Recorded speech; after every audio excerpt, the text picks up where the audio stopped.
on constate malheureusement que le Sénégal tarde à prendre des mesures visant à accélérer la présence des femmes dans les sphères politiques. Au moment où la parité de l'égalité de genre est placée au centre des politiques de développement, initiées aussi bien par les organisations internationales que les partenaires au développement et les États, on constate que le Sénégal est en train de faire un recul sur les acquis en matière de droits des femmes.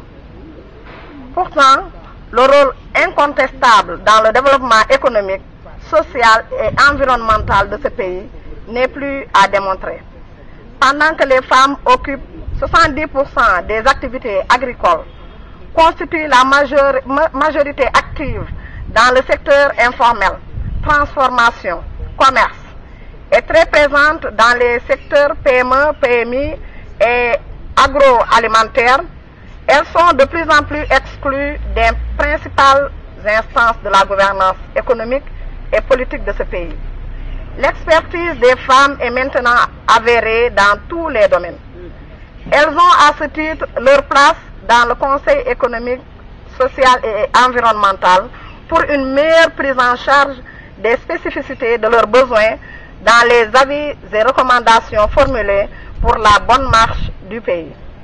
Il est à noter aussi que le seul fait de nommer une femme à la tête de ce Conseil économique, social et environnemental ne saurait satisfaire tout l'espoir nourri par cette institution dans la prise en compte des préoccupations des femmes. Le Conseil économique, social et environnemental, qui devrait être par excellence l'instance de ralliement et de consensus sur toutes les questions stratégiques touchant à la vie des hommes et des femmes de la nation, est devenu, du fait de sa composition inégalitaire, une structure très contestée en ce moment. Créée au moment où le Sénégal dispose déjà d'une loi sur la parité, l'actuel Conseil est composé de 97 hommes et de 23 femmes seulement, soit 19% du taux sur un effectif de 120 conseillers. Très chères sœurs, où est la parité alors?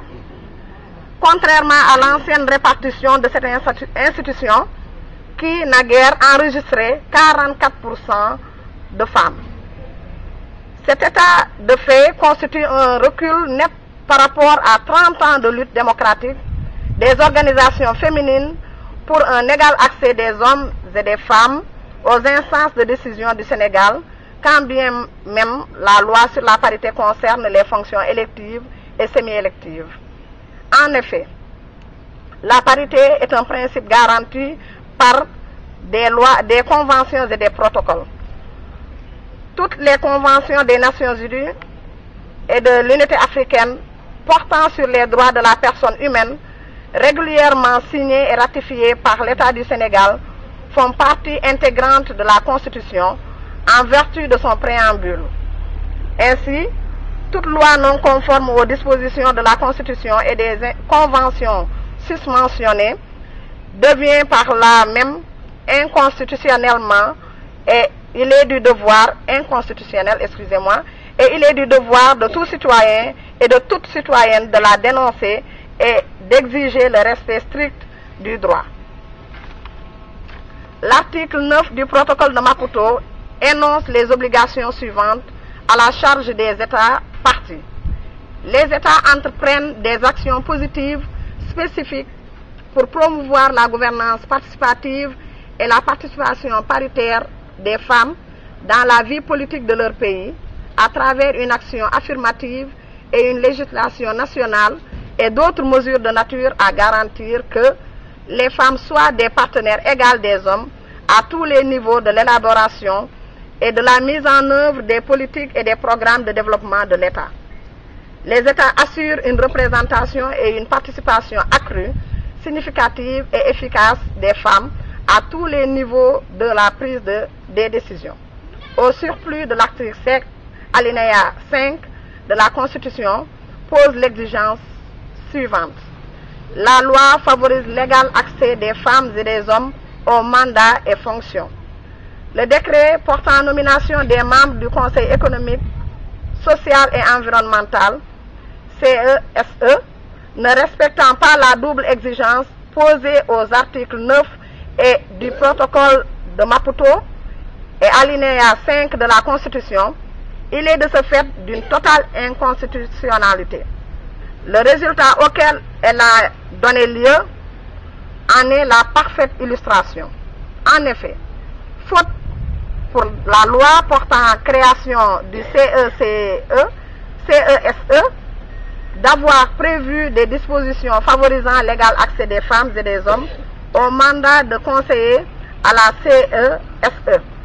La balance des sexes est grossièrement déséquilibrée au sein de cette institution, quasi exclusivement composée des représentants du sexe masculin. Ce déséquilibre est en flagrante contradiction avec l'obligation de faire en sorte que les femmes soient des partenaires égaux des hommes à tous les niveaux de l'élaboration et de la mise en œuvre des politiques et des programmes de développement de l'État. Donc, protocole de Maputo, article 9. Ensuite, du fait que ce taux de 19% de femmes est en net recul par rapport à la représentativité féminine dans le précédent Conseil économique et social, l'État du Sénégal viole encore une troisième disposition constitutionnelle lui faisant obligation d'assurer une représentation et une participation accrue, significative et efficace des femmes à tous les niveaux de prise de décision, de la prise de décision, je veux dire.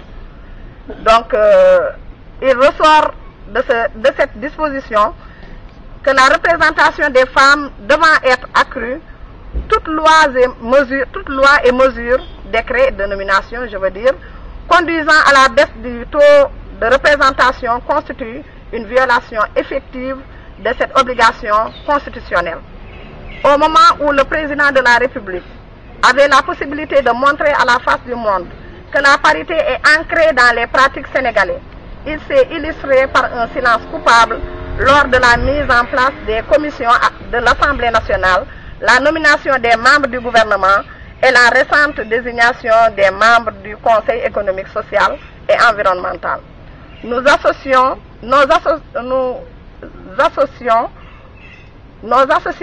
je veux dire, constituées de citoyennes debout et conscientes de leurs droits, exigeons la révision à la hausse du nombre des conseillères au sein du Conseil économique, social et environnemental pour atteindre la parité homme-femme. La prise en compte du travail que les femmes de la région abattent dans le développement et dans la recherche de la paix, je veux dire ici à Ziguinchor.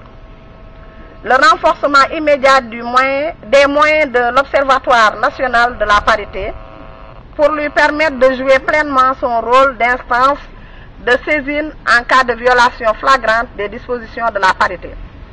L'audit genre des postes de responsabilité dans l'administration sénégalaise et le respect scrupuleux de la parité dans toutes les attributions et nominations à venir eu égard de la SNEEG. Donc le Sénégal, qui est aujourd'hui cité en exemple de démocratie participative du fait de sa loi sur la parité, se doit de continuer à porter haut le flambeau de démocratie respectueuse des droits humains de sa population, y compris sa moitié féminine, qui aujourd'hui illumine le monde et illumine l'Afrique. Ziguinchor, le